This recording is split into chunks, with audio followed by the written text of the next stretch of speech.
चीजें आपसे जानना चाहता हूं।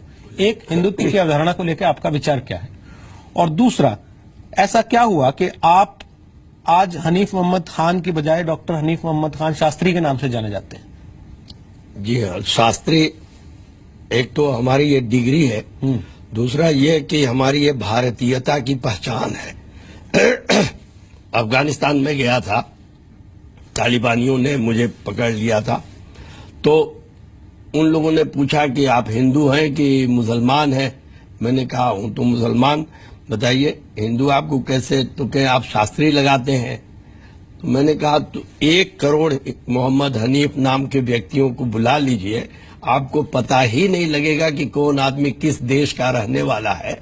और मेरा नाम मोहम्मद हनीफ खान शास्त्री जैसे आप लीजिएगा, आप स्वतः जान जाएंगे कि मैं भारत का रहने वाला हूं। इस आधार पर डॉक्टर शंकर दयाल शर्मा ने हमारी एक पुस्तक महामंत्र गायत्री और सूरह फातिहा था, उसका उन्होंने विमोचन किया था राष्ट्रपति, भारत के राष्ट्रपति के हैसियत से। तो उसी समय उन्होंने मुझे ये उपाधि दी थी। हमारी डिग्री भी है और राष्ट्रपति जी के द्वारा दी गई उपाधि भी है, और यह गर्व है कि हमारी भारतीयता की पहचान भी है। तो इसलिए हमारे शास्त्री हमारे नाम के आगे ये मैं लगाता हूं 1994 से। समय हालांकि खत्म हो गया। मैं दूसरा सवाल जो पूछा था उसका जवाब आपसे साथ में चाहता हूं। हिंदुत्व को लेकर आपकी सोच क्या है?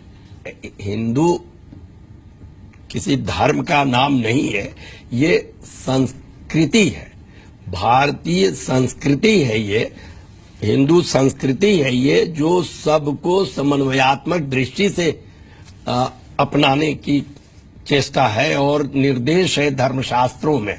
जैसे भगवत गीता में 6वें अध्याय का 30वां श्लोक है कि वहां प्रभु का कहना है कि यो माम पश्यति सर्वत्र सर्वम च मयि पश्यति तस्याहम न प्रणश्यामि स च मे न प्रणश्यति। कि जो मुझे सब में देखता है और सब जगह देखता है, उस व्यक्ति को मैं कभी नहीं भूलता और न तो वह मुझे भूलता है। तो इस दृष्टि, यह संकल्पना, यह दृष्टिकोण हिंदुत्व के अंदर है कि हम सारे हमारे अपने हैं, ऐसी भावना होनी चाहिए। और मेरा तो विचार है कि हिंदू बनने से सार्वभौमिकता का सम्मान होगा, सार्वभौमिकता के दृष्टिकोण जागृत होगी, हिंदू कहलाने से नहीं होगी। जैसे हमारे देश की जो संस्कृति, जैसे मिसाल के तौर पे ये दुनिया का वैश्विक संपदा है भगवत गीता। अब 95% आप भारत भर में घूम आइए, भगवत गीता पढ़ने वाले लोगों की बिल्कुल नहीं की बात है। तो हम किस बलबूते पे हिंदू कहेंगे, जब हम अपनी संस्कृति को, अपने सांस्कृतिक ग्रंथों को, अपने आध्यात्मिक चेतनाओं को स्वीकार नहीं करेंगे। तो विवाद हो जाता ना, अगर स्कूल में आप कह दीजिए गीता पढ़ाएंगे तो हंगामा मच जाता है। मैं तो शुरू में, मैं 10वीं क्लास आप में इस बात से इसको मानते हैं कि नहीं, हमारे देश में हंगामा होता है इस बात पे अगर गीता पढ़ाने की बात कही जाए तो? ये ऐसी पुस्तक है जो किसी व्यक्ति के लिए भेदभाव की बात रखी नहीं। ठीक है, सार्वभौमिक ग्रंथ है, सार्वकालिक ग्रंथ है। इस्लाम इसी का रिमाइंडर के रूप में दुनिया को मिला है। और एक एक बात, इस्लाम जो नमाज की बात करती है, भगवत गीता में पहले बताया गया है इसका। ठीक, मैं आपसे ये पूछ रहा हूं, क्या जो योगी आदित्यनाथ कह रहे हैं कि हिंदुत्व ही असल में धर्मनिरपेक्षता है, आप सहमत होते हैं इस बात से? चार सार्वभौमिक विचार होना हो, और हमारे देश की तो संस्कृति यह रही है, जैसे अथर्ववेद में बात आती है कि प्रत्येक व्यक्ति के लिए कि सहृदयम सामनस्यम अविद्वेषम कृणोमि वः अन्यो अन्यम अभिहर्यत वत्सम जातम इवाग्नया।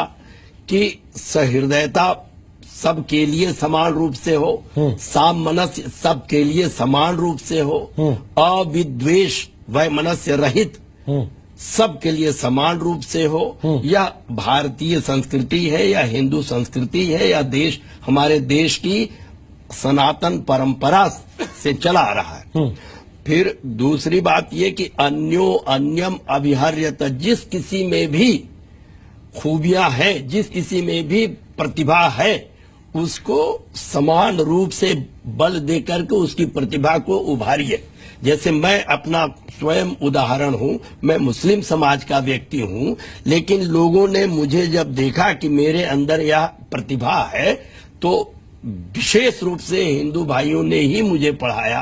पंडित जगन्नाथ उपाध्याय जी बनारस संपूर्णानंद में बौद्ध दर्शन के विभागाध्यक्ष, उन्होंने अपने घर रख करके पढ़ाया। चंदा हमारे स्कूल, हमारे कॉलेज के बच्चों ने, हमारे लोगों ने चंदा कर करके हमारा फीस जमा किया। आज भी मैं बहुत सा, जिस तरह से मैं पढ़ा हूँ उस तरह से और बच्चों को पढ़ाता हूँ, तो उसमें सहयोग हिंदू भाई ही करते हैं। उनके फीस के लिए मैं चंदा उगाहता हूँ, और बच्चों को, बच्चियों को, बहुत सारे ऐसे बच्चे हैं जिनको पढ़ाता हूँ पैसा भेज भेज करके, अपने पास से नहीं, ठीक है, हिंदू भाइयों से ही मांगता हूँ और उनको भेजता हूँ, और मुस्लिम बच्चे हैं जिनको मैं पढ़वा रहा हूँ। ठीक।